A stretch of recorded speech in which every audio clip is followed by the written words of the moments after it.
Hey everybody, Kneecap here. I'm going to try to quickly and efficiently explain the Emerald Nightmare on normal difficulty. So we're going to start off with Nathendra, and it's just a normal dragon fight for the most part. And I'll go ahead and start with what the tanks have to do.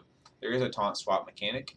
The tanks are going to get a rot ability on them. When a tank gets that rot ability, the other tank is going to taunt off, and the first tank's going to run out of the raid. That first tank's running out of the raid as far as possible because based upon proximity is how much AoE damage is done to the entire raid. So run out as far as you can while being somewhat reasonable. For the rest of the raid, you're going to have a rod ability on you as well. This rod ability is slightly different though, and what you're going to be doing is running to the outer edge, and you're going to decide what edge you're going to be running to, because you kind of want to stack them all as close to each other as possible, and you'll see why in phase 2. So you run out to the edge of the room after 5 seconds, the rot drops off, and it leaves a little pool on the ground. The other ability you want to worry about in phase 1 is the breath attack. She'll just turn a certain way and she will breathe, and that is completely avoidable and it should be avoided at all times. After a certain amount of time, she will go into phase 2. It is on a timer and not on a percentage, which is important to note. And when she's in phase 2, she'll lay on the ground and start casting Heart of the Swarm. At this point, you're going to want to run to the other side where there is no pools on the ground because she's going to suck the pools in towards herself. So obviously standing in those would not be smart. You also see a bunch of bugs on the ground. The bugs can become larger and start pulsating. Those do a ton of damage, so do not stand in the bugs. In fact, standing in the bugs, or if there's two bugs spawned at the same place and they hit you 2 times each, so about 4 pulses, that will probably kill you. So you definitely don't want to stand by the bugs. It's better to lose a little bit of DPS in that phase than to stand on the bugs. You're going to come back into phase 1. The only thing different now in phase 1 is that there's more rods being shelled out each time. Other than that, it's just rinse and repeat. You might have to do it a few times. Phase 1, phase 2, that is. And other than that, you should get it down and get yourself your first piece of loot here in Emerald Nightmare. Next, we'll go to Ursoc. And I like Ursoc because it's a fairly forgiving fight mechanic-wise. But let's go with the first mechanic that is a little bit less forgiving. Ursoc will do a fixate. That person's going to want to run out of the group. When he runs out of the group, you're going to take turns soaking it, group 1, group 2. You're going to designate group 1, group 2, of course, before the raid, and decide who's going to go first and whatnot like that. So, person with fixate goes out. We'll have group 1 stand between the fixate target and the bear, soak the damage, and what happens with that is it takes less damage to everyone else in the raid by soaking some of it by having them charge through you. So after you take the first one, you want to make sure you get out of the way and you do not want to take it again or else it will kill you. So again, you want to change up who's taking the charges. Group 1, Group 2, never take 2 in a row or else it will kill you. The tanks have a taunt swap to worry about as well. It's Overwhelm and Run Flesh. You're basically trying not to have Overwhelm and Run Flesh on any one tank at the same time. They might happen occasionally, and that's the really forgiving part of normal mode, is that you can have that happen and you can heal through it. It's not too rough unless it's just a ridiculous amount of overwhelms while the Ren Flesh is on there. At about 30%, Ursoc will actually go into a Soft Enrage, and at that point, he's going to hit faster and harder. So you're going to pop your Heroism or Bloodlust and start going all out on him. Everything remains the same from phase 1 here. And one more important thing to note is to stand close to the boss because he does a roar ability that also does AoE. And if you're further away from the boss, it'll do more damage. So everyone needs to be stacked pretty close to the bear's bottom. I actually stand right on the bear's bottom when it's my turn to soak the charge so I don't get knocked back as far. Now I'll go to the dragons. I won't explain every aspect of the dragons because it can be a little bit random. You're going to have 2 of the 3 dragons down at once, and you're going to have 3 of the 4 total possible dragons. You're still going to be in 2 groups. We use the same groups from Ursoc, but you can use whatever groups you want. And you're going to have 2 tanks, and you're going to be tanking them off on other sides of the room because of the debuff that each dragon is going to put out. Once that debuff gets to about 7 stacks or so and following a breath, your tanks are going to kind of move towards the center and they're going to do a taunt off of each other and bring the other dragon over. That's important because once you get to 10 stacks of the debuff, you're actually going to be stunned for 30 seconds. And if that's on a tank or healer, that can obviously wipe the raid. Another thing this tanks to look out for is when the 3rd dragon swoops down. It'll be on the left side, so that tank needs to be paying attention and pick up that 3rd dragon. And of course, the other dragon just flies up in the air. You'll only have 2 at a time. Besides tanks, everyone else does have a little bit of a part to play, although not as important. Just don't stand in things for the most part. There'll be shadow damage everywhere. The one thing you can stand in is the flowers. If there's a flower, it'll be big and red if no one's standing in it. Once you stand in it, it kind of withers up. And when it is big and red, it'll be spawning ads, and those ads need to be killed. Most important ads to be killed are any shades of characters that looks like your characters. Those can be stunned and slowed and everything else. Make sure you're killing those. If they do reach a Drake, they do heal it, so you want to kill those as fast as possible. Again, just don't stand in things. Kill all ads. You can stand in the flower to stop little flowers from spawning. And of course, never get 10 stacks as a debuff on you. You can actually pop Heroism or Bloodlust whenever you like on this fight. We typically pop it at the start just to kind of get it done with faster. Another thing to note is there can be some other things on the screen that you're not seeing, like sleeping gas. If you have the other dragon that we did not have this week, again, what dragons you have is random based on week to week. Again, as long as you don't stand in it, you'll be fine. It's actually a fairly easy fight to heal, especially if no one's standing in things. So it's a pretty fun and easy fight.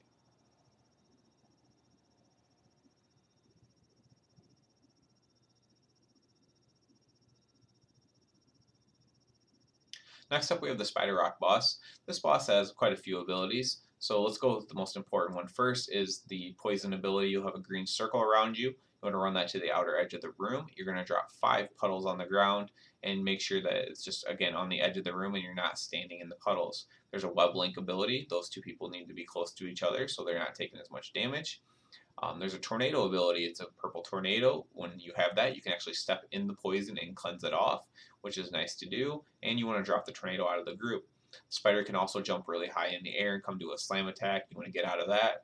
After it does the slam attack, some little ads will come out. They're spiders. Off tank picks the spiders up, and you AoE them down as fast as possible because they put a stacking debuff on your off tank, which will kill them if you do not kill the spiders fast enough. Then the spider is going to turn into a bird. It's going to do a giant wind attack that's going to try to blow you off the edge or into eggs, etc. So you're going to make sure you do not get blown into anything. And they'll also spawn some feathers. Most of you are able to be able to get a feather and jump across this web bridge here. And you can actually use an action button in the middle of your bar and kill any spiders on the bridge. You do that just in case someone does not get a feather. They can actually run across the bridge and only have to dodge tornadoes, not have to dodge tornadoes and spiders.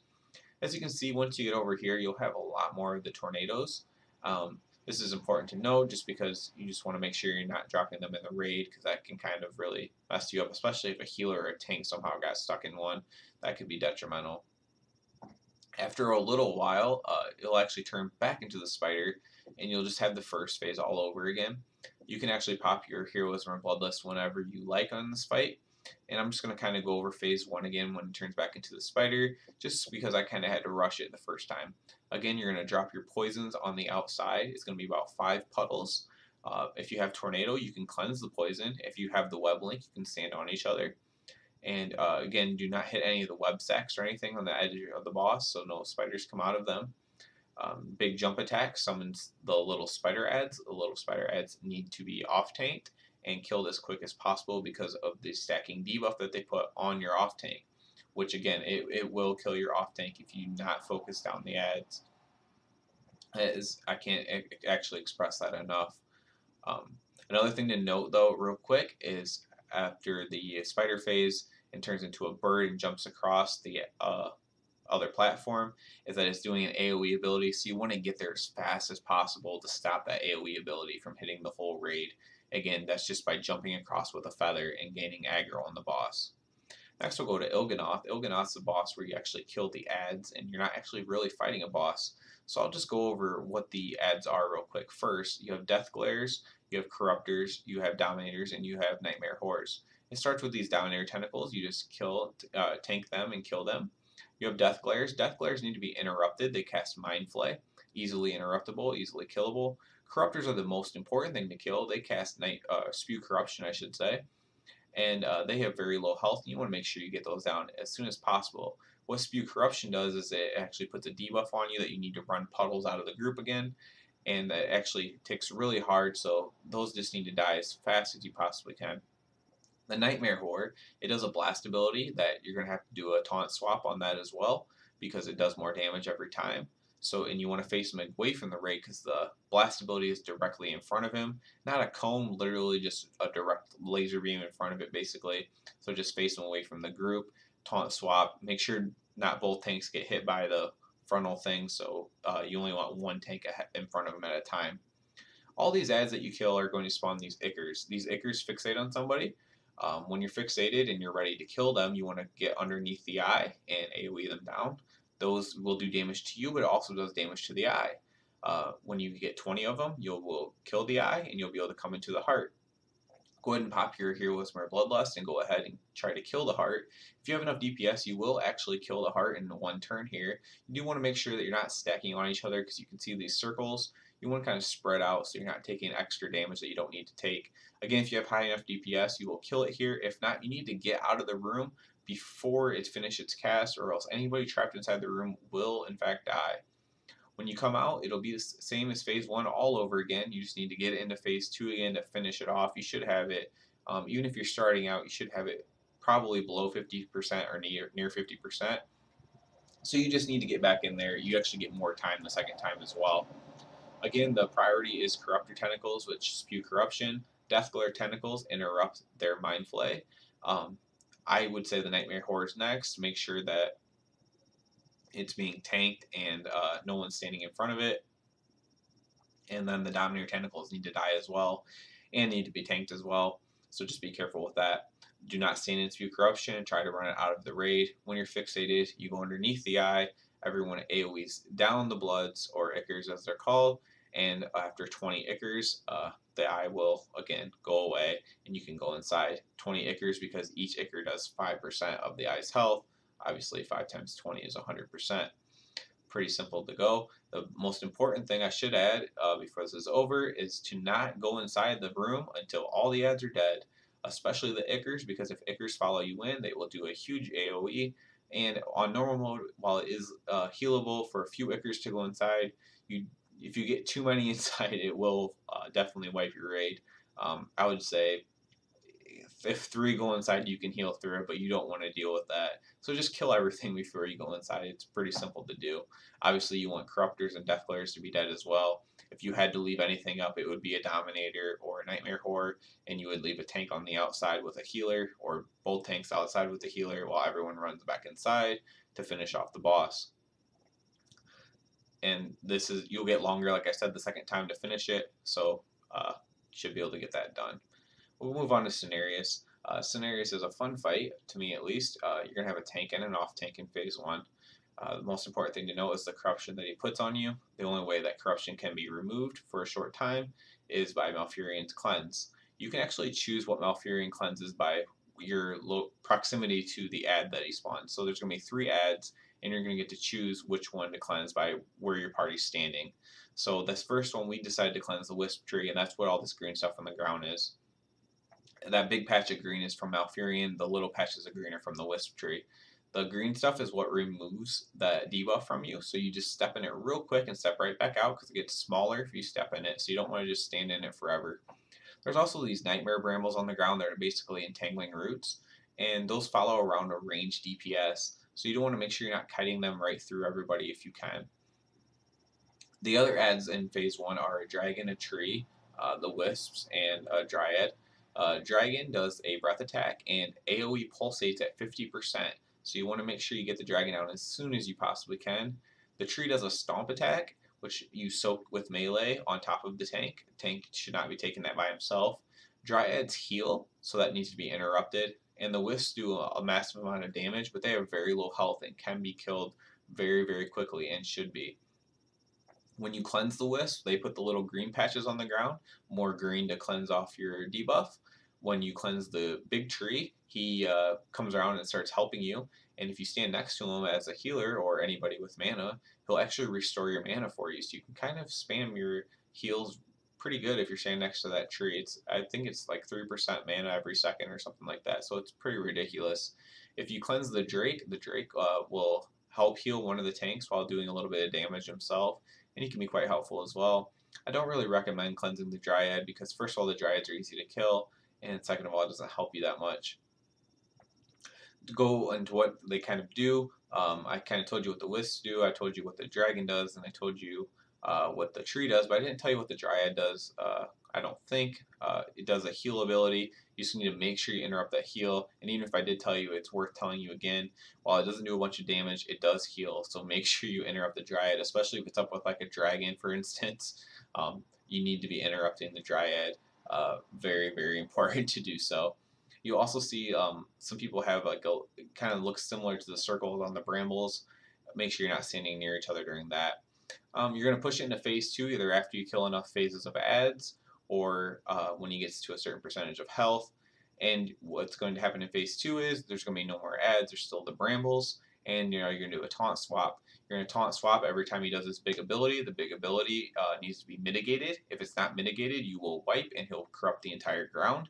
So taunt swap, avoid the corruption, put it on the ground, and get him down.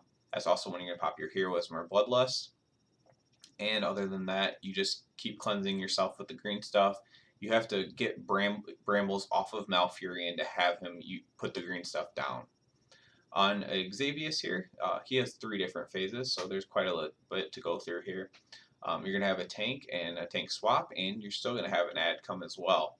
So the most important thing to note, of course, here is you're going to half your raid at 95% is going to be put into the dream. When you're in the dream, you're allowed to take corruption without going insane, which is really important for this fight. As you can see, there's a corruption bar on the screen. You take corruption in a myriad of ways, by soaking an ad, by soaking swirly damage, by soaking, by cleansing off your tanks, and by the tanks tanking the corruptor ad, and also being cleansed as well. There's all kinds of corruption going on. So again, you want to make sure people who are in the dream are the ones taking as much corruption as possible. A non-corruption type ability here in phase 1 is actually the Nightmare Blades.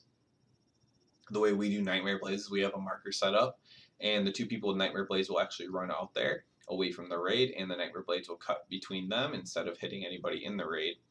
But in general, you just want to make sure that you're just in a line, not going through the raid, so the Nightmare Blades do not hit them. It does quite a bit of damage, so you're going to want to avoid that as much as possible. The corruptor ad needs to be picked up by an off tank. Kill that as soon as possible because it puts corruption on your tank. You don't want your tanks going insane. Another important thing to note here is when the tanks get up to 3 of the debuff is when they need to be cleansed off, and make sure that they are out of the raid when you cleanse them, so that way they are not hitting the other tank or any melee DPS or any other players with the corruption that you cleanse off of them. Again, if you're in the dream, you're going to want to be the one cleansing or focusing on cleansing. During phase 2, you lose Nightmare Blades. You gain a new bad ability called Meteor, which you want to stack everybody up in the circle for the Meteor, not those little swirlies, but the big circle, not that big swirly either. That circle right there, you want to stack up in the for the Meteor to spread out the damage a little bit. Avoid all the swirly damage that you can. And of course, the biggest thing is to kill these ads here, which will heal the boss. After you kill the ad, someone with Dream needs to be standing in the little pool they leave behind, right in the center of it. You can see a pool there. You stand in the center of it, and it sucks it all up. And otherwise, the ad will actually just respawn, which can be highly annoying. You should be sucking up all the pools every time. Avoid the swirlies. Stand in the non-swirly circle, and just kill the ad. That's pretty much all phase 2 is. Phase 3, by now, all your dreams going to be pretty much running off. You're going to be taking corruption, which isn't necessarily a bad thing. You're still going to have Meteor, and now you're going to have Nightmare Blades. You won't have any ads that you have to kill. Instead, you'll have these tentacles spawning. You can kite the boss over towards the tentacles if you want and cleave them down, but you don't have to. If you can heal through it, then that's fine as well. The most important thing to note on phase 3 is it's not bad to go insane in this phase. Like I said, everyone will probably pretty much be out of the dream by now. And so if you can time your insanity with heroism or bloodlust, which will happen in phase 3, then you'll do even more damage before going insane and hopefully kill the boss before you go insane. When you do go insane, your raid has to kill you and finish you off. Another thing to note about the dream is you can use all your cooldowns in the dream, and when you're out of the dream, your cooldowns will be right back up again.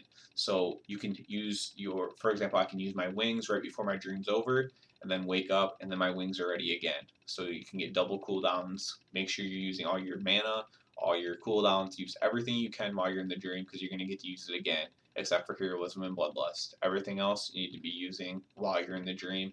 So corruption when you're in the dream. Everything about this fight is about being in the dream.